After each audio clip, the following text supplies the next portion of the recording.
Olá pessoal, tudo bem com vocês? Estamos aqui hoje para mais um Conto do Bosque. Antes de começarmos, não se esqueça de se inscrever no canal e deixar seu like no vídeo.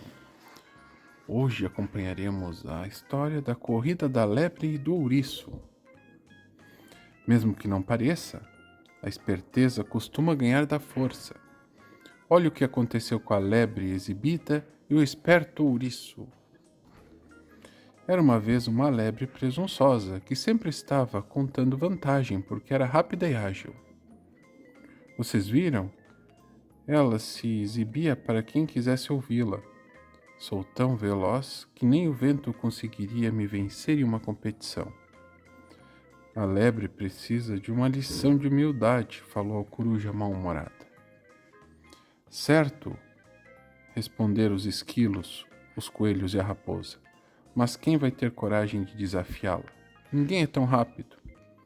Acho que eu posso fazê-lo, respondeu o ouriço. Se não fosse pela surpresa, todos os animais teriam caído na gargalhada.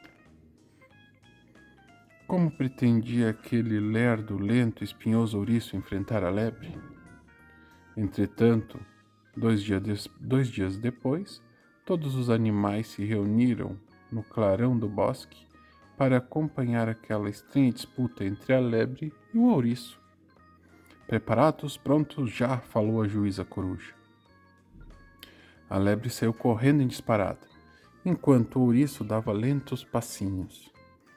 No entanto, quando a lebre chegou à meta, ela viu que o ouriço já estava ali esperando por ela, com aquela cara de tédio típica dos ouriços.